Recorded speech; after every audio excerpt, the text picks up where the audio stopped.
Clemson's offense doesn't need to be perfect at LSU, but it better look like it has a plan.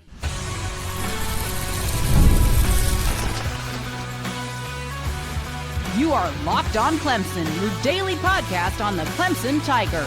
Part of the Locked On Podcast Network, your team every day. Hello, everyone. Morgan Thomas here, and welcome to Locked On Clemson, part of the Locked On Podcast Network.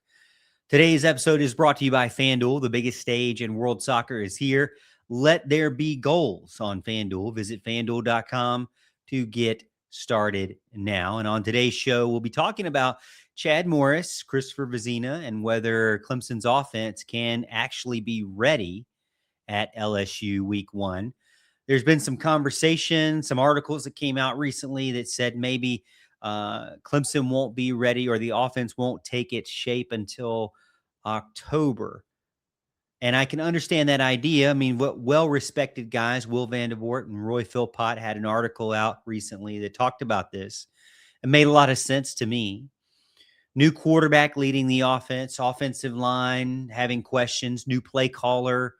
Even though Chad Morris is not new to us, he's new to this group of guys.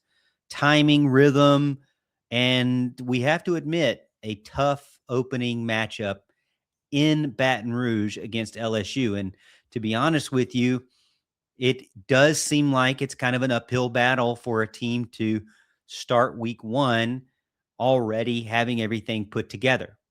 But I don't want to go too far down the rabbit hole of making excuses, because Dabo Swinney didn't bring Chad Morris back to have a bad September and a bad October or August and September. Chad Morris needs to be able to have this team ready right out the gate, in my opinion, because after what happened last season, you don't have as long of a leash to be able to let it work its way out.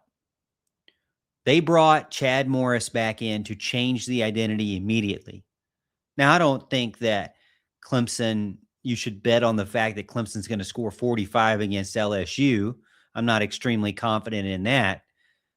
But it does not mean that everything has to be perfect in week one. And I don't want to give that, impression. But Clemson better not look lost when they go out on the field. So today we're going to be looking at this discussion a little bit further.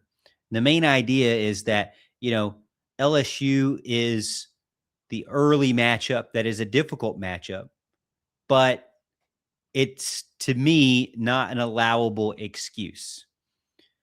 I don't love the idea that Clemson's offense has to get ready and build itself out and be able to be successful by October.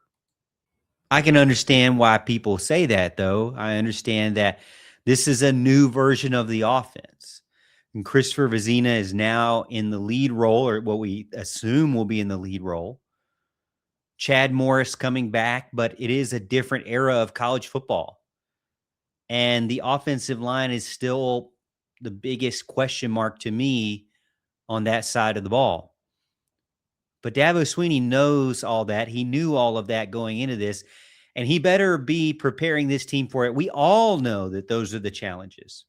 So they should be at least attempted to be addressed before week one. And that's my point, is in a normal timeline with some warm-up games, sure. Let me see how well you do by October. Let me see how well you grow into the offense. But given the scenario and the situation and the fact that pretty much everybody and their mom knows that this is what's in front of Clemson, nothing that happens week one should come to a surprise. None of this team should be a surprise. None of the roster should be a surprise. They need to get it together quick, fast, and in a hurry. Chad Morris has been back on the team since January. The install has been gone through. They did it in the spring. They've had and are preparing for summer workouts. They will have fall camp. He knows Clemson. Dabo knows Clemson. They understand the culture. They understand the expectations. So when people say, I can understand where Clemson would have to get better progressively, and maybe they're not clicking on all cylinders until October. To me, that's patient, but I don't have a lot of patience. If Clemson's still trying to find itself in October, then I've got a big problem with that. By October, we should not be asking ourselves, is this offense going to figure itself out? We should be asking ourselves, can this offense take it to another level and get even better? To me, that's the difference. Now, week 1 is obviously a tough ask, and I'm going to be real in that. It's not a soft opener. It's not Georgia Southern at home. It's not a game where Clemson can spend 3 quarters and make a ton of mistakes and still be comfortable. This is LSU on the road in a tough environment against a very physical team with a very confident head coach and a quarterback who has done nothing to prove to us that he can handle anything under pressure in that kind of environment. That is a real test. So, no, I'm not expecting a finished product, and I don't want to give you that impression. I'm not expecting Clemson to walk into Baton Rouge and act like they know what they're talking about and they're the best offense in the country. But I am demanding competence. I'm expecting a Chad Morris offense to have a plan and rhythm and stick to their identity and look like it knows what it wants to do and wants to be. That is my standard for this team. Right out the gate, no waiting for it. Now, they could still lose the game. It's still a tough game. And they could still make mistakes. I'm not asking for perfection. But it needs to look like they know what they're talking about. To me, that's a fine line. Clemson needs to be able to go into this game, and I need to see them start out and not sputtering from the beginning. I need to see them come out after halftime and make proper adjustments. I need to see them continue with the fight, not forgetting about the run game by the end of the game. If Clemson loses to LSU, but the offense looks organized and aggressive and functional, I can live with that. If the Tigers move the ball, hit some good plays, involve their playmakers like Wesco and Moore, and ultimately protect the football and Christopher Vizzina, well, then I see progress in that, even if it was a loss. But if Clemson loses and looks like the same old problems are popping up, just a different headset is calling the plays, then that's where I'm going to get extremely frustrated. I don't want to see predictable calls. I don't want to see no downfield threats. I don't want to see a team get into the red zone and make absolutely no attempt to get the ball into the end zone. I don't want to see Christopher Vizzina holding the ball, knowing nowhere to send it to. And I don't want to see the offensive line getting thrown around like rag dolls. That kind of stuff is unacceptable for me because Chad Morris was brought in to fix this, to rebound and rebrand back to the old, but with a new flash to it. He was brought in to fix it. You hire that contractor for your house. You expect, them to know exactly what they're doing. They're going to come in and they're going to have to build it up. If you hire somebody for a remodel, it's not going to be fixed day 1 or week 1. So I'm not saying that, but I am saying that he's been here since January. So there shouldn't be a lot of stones left unturned, if you will. I want to walk in and I want to see that my contractor has a plan. I want to see the stuff that doesn't need to be there anymore torn out already. I want to see progress. Now, does that mean every room's got to be, inspection ready? No. But I want to see a building that is showing signs of being, remodeled and has that progress. Action with a purpose. What you don't want to see is the same busted up walls, the same leaks, the same mess saying, well, we're going to need 2 more months of this. That's not going to be acceptable for me. LSU is going to be very difficult. And fans alike are going to be watching this across the country to see, if Dabo still has what it takes to win at the highest level on Saturdays. They're going to be watching, and maybe a lot of national people will be looking at the win and loss, right? Looking at the scoreboard. I'll be looking less at the scoreboard, though, and more at who's getting involved. Where's the stress coming from? Who's maybe stumbling more than we expected? Who's maybe rising to the occasion more than we anticipated? That's the story behind the story that we'll be talking about that week and after that week.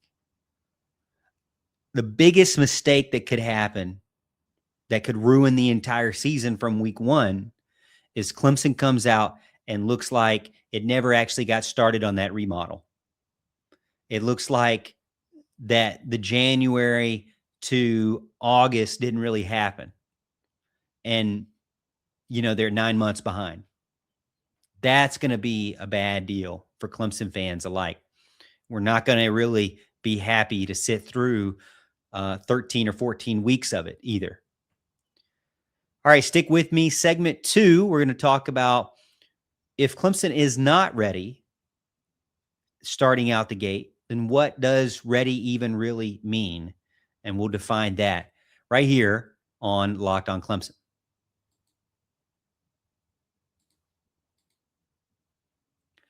The biggest stage in world soccer is here, and every match feels like it has the potential for a memorable moment. One goal can completely change the energy of a game, shift momentum, and alter the outcome in an instant. That's what makes tournament soccer so exciting, from the opening whistle to the final kick. Now, FanDuel is giving fans another reason to stay locked into every match with every goal pays. Bet on a match and get bonus bets for every goal scored in that match. More goals mean more bonus bets. All you have to do is turn on your token. We've seen those matches where it's scoreless and it feels like the game's going on forever, and then all of a sudden, one goal completely flips the game. Suddenly, everyone's pressing, the crowd comes alive, the final 20 minutes of a game become must-watch television. That's what the World Cup is all about. From the opening whistle to the final kick, let there be goals. Go earn more money on FanDuel. Visit FanDuel.com to get started now.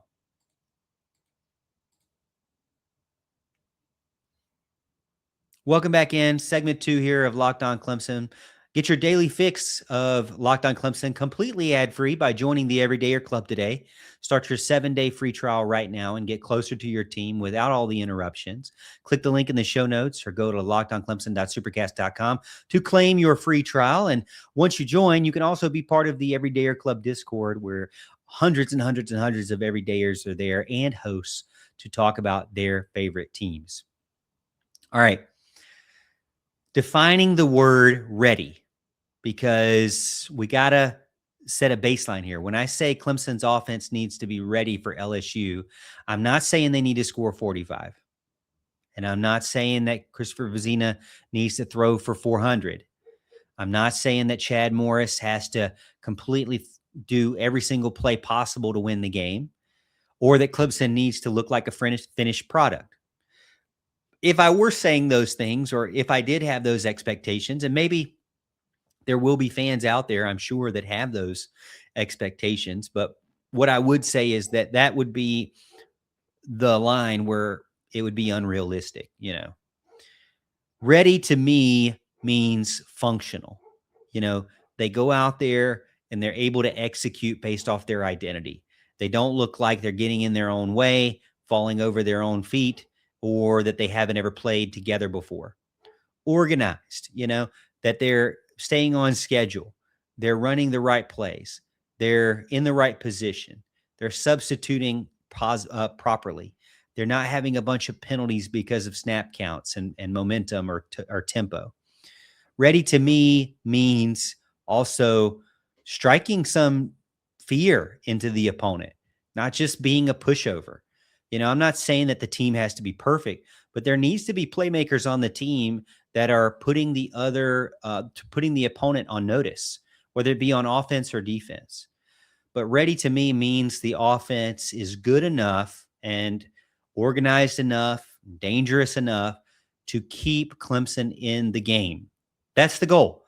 Against LSU, I don't need an over-under or a magic point value. I don't need, to bet on a 45-point game or a 30-point plus game. Of course, it'd be great if they could score that. But if Clemson scores 3 touchdowns, the offense looks sufficient and intentional, then I feel great about that. If they can barely get over 14, they have no rhythm, no explosiveness, they can't find a lot of answers, well, then I don't think anything's been fixed at all. The number, to me, and the scoreboard matters less than the process. But what we saw in the past was a team that could struggle to get to 21. I want a team that can get to that or above. And that's how I'm going to judge it, win or loss. The score, though, sometimes does lie to you. You can score 27 points and look like you're doing really well, or you can score 27 points and it be because of busted coverage, penalties, weird plays on field possession. So, we have to take it into context as well of how they scored, or you can score 27 and 14 of them be at the end of the game when the game's out of hand, right? So I will be watching how Clemson builds, how they get there, how they create. To me, that kind of stuff is huge. How often can Clemson get a 20-yard play? Especially on the outside, like Wesco and Moore. How successful is Clemson's offense to putting LSU's defense on notice from time to time? I don't mean the entire game, but throughout the game, are there moments where you feel like, man, this offense is clicking and LSU's reeling right now? Not only that, I want to see Christopher Vizzina stay clean in the pocket and process things properly. Again, not perfect. I mean, he's going to miss things. He's going to miss throws. He's going to miss reads, but he can't be making mistakes to lose the game. Say what you want to say about DJU. When he was with Clemson, the one thing he wouldn't do was lose a game for you. Now, Cade Klubnik would lose the game for you, but at least DJ wasn't going to really mostly win games for you, but he wasn't going to lose a game for you. And I mean, honestly, I wouldn't mind that from Christopher Vizzina. LSU's going to pressure him. The crowd is going to be absolutely bonkers. And there are going to be moments where the game is going so fast that he may be in over his head. But it can't be the entire game. Overall, he needs to know what he's trying to do and look like he was born to be there. He needs to know where the football needs to go, throw with anticipation, take profit where the defense gives it to you, avoid doing those disaster plays and hit a big one here and there. Disaster plays. Again, it goes back to, I don't need you to be hero, but I don't need you to kill it for me either. Avoiding turnovers is part of that game as well. One bad takeaway can completely destroy your game plan. One sack fumble or return for a touchdown or forced throw into traffic can just wipe clean an entire drive. He has to protect the football. But I don't mean that he needs to play scared by any means. He needs to play clean. The offensive line has to protect him and not, fall backwards. I'm not saying that they need to be dominant. I don't think they will be. It'll be a difficult matchup, but a realistic standard is not getting whipped inside, not missing a ton of blocking assignments, not allowing a bunch of free rushers to Vizzina. The quarterback has to be able to breathe. If it can't breathe, then the offense shrinks up. LSU's front is going to test Clemson, that's for sure. The hope is that Vizzina can survive and give the team a chance. But if the line collapses, well, then there's not much you can really do with that at all. So, you're really kind of running into a wall there, or not really running into a wall. You have no wall to protect you. But even though all these things are true, Clemson has to come out in week 1 and look the part, win or lose. LSU is a very important game, but it is not the entire season. It is a true first test. Yes, definitely. They can lose this game, but they can't lose and look like they're lost, if that makes sense. Week 1 is not, to me, more about the result, but more about the process, the evidence, the progress. Can Clemson fight through and survive and squeak out a win? Then it would be great. If they can't, can they at least look like they're fighting to the very end? And they left it all out on the field. Ready, to me, looks like that. Not perfect, not flawless, not championship phase in week 1, but ready. Let me know what you think ready is. Give me your ready definition or expectation in the comments, or message me over on X at the Morgan T Show. Stick with me. Segment 3, Locked on Clemson. We'll jump back in and talk about October and September and waiting for the offense to get where it needs to be right here on Locked on Clemson.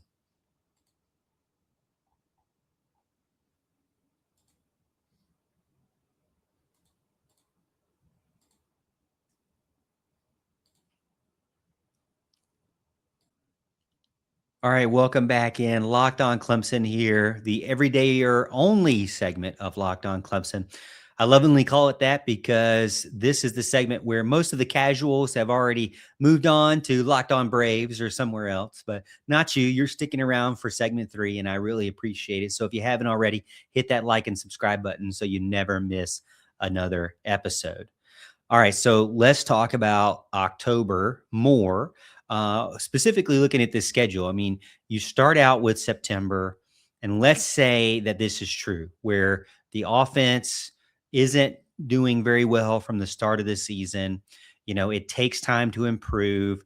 It takes time to get the timing together, for the quarterback to get comfortable, for the offensive line to start communicating in a game environment, for the receivers to get that feel for game speed and separation, and for the coordinators to kind of take a step back and see what actually did work versus what didn't, or what they expected to work, and vice versa. October is being talked about as the kind of point where Clemson should be clicking at that point. Now, the problem is you've got 4 games before October. So you got at LSU, which is going to be on ABC at night in Baton Rouge, and you really don't want to look like a fool in that game. And so that's why it's really important for Clemson not to let September be lost from the very first time.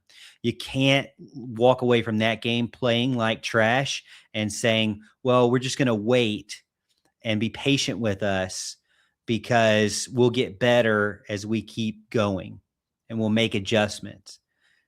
That may be true in the past, but not after last season, not with this schedule, not with the pressure that's on this team and the staff, and not with the path to a successful season, to me, there for the taking. LSU matters, and the September games matter, and the first impression and being able to snowball that into something successful matters as well.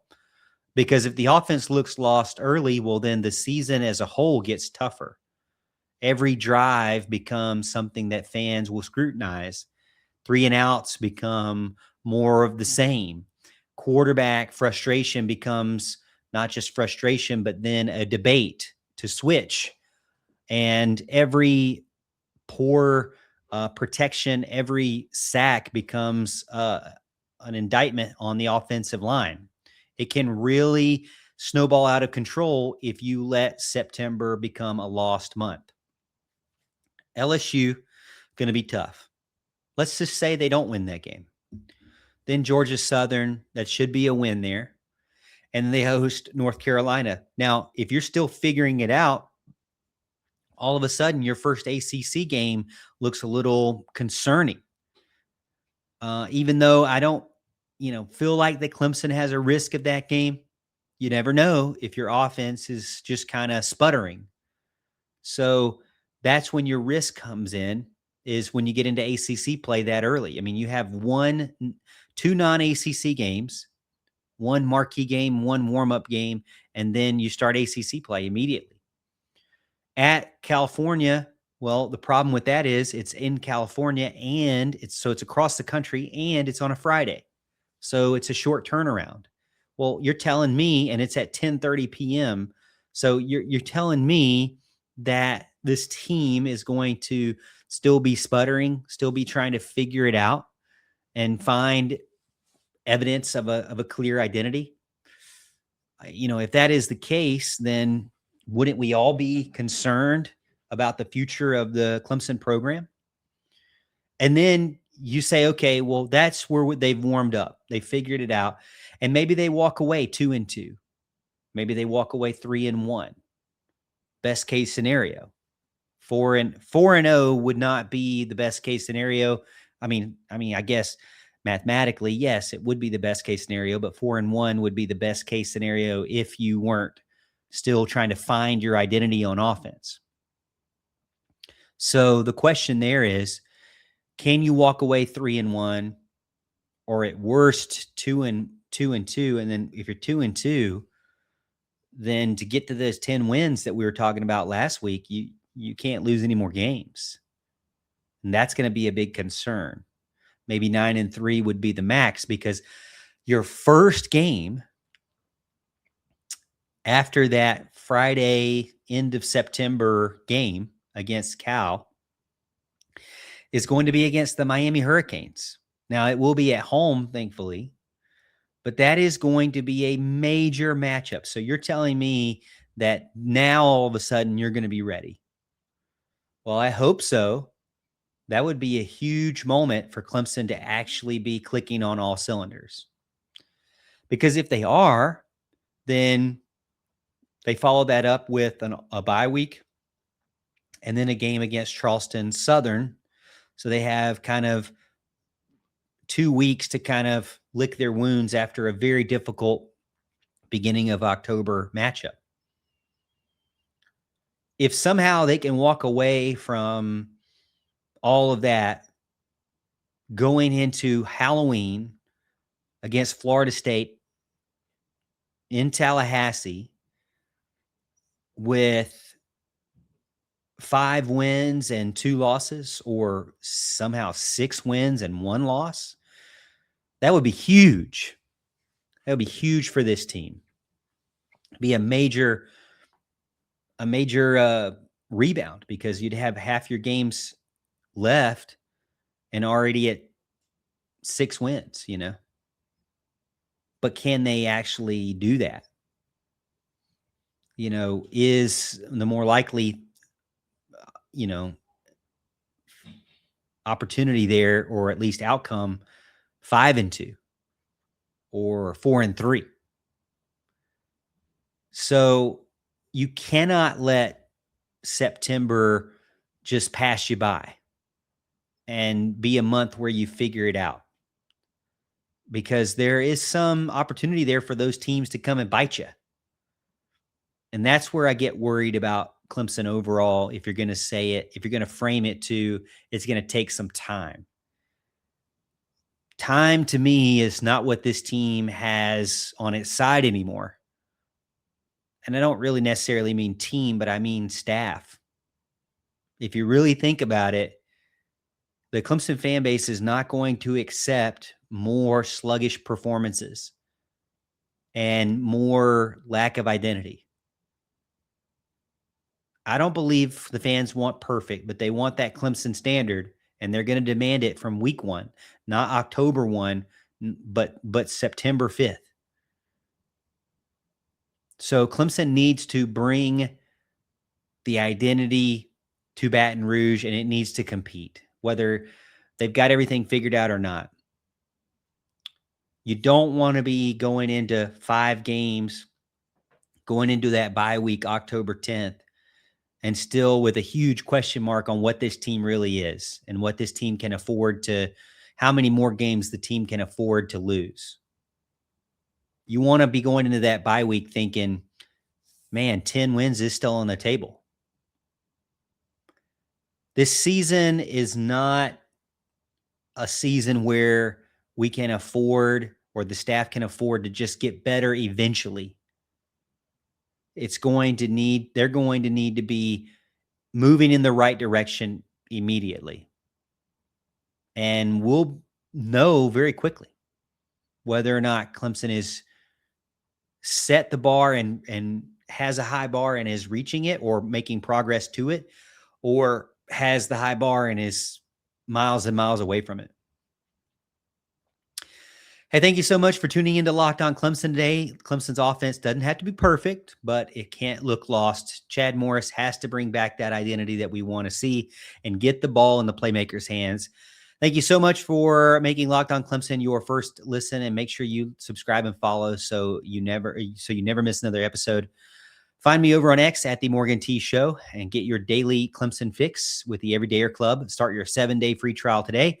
LockedOnClemson.supercast.com, or in the show notes, find the link there. For those of you watching on video, I'll send you over to the 24/7 YouTube channel. And if you're listening on audio, make your second listen Locked On Braves or Locked On College Basketball, or just go over there and find another Locked On show that you like, because there's hundreds of them.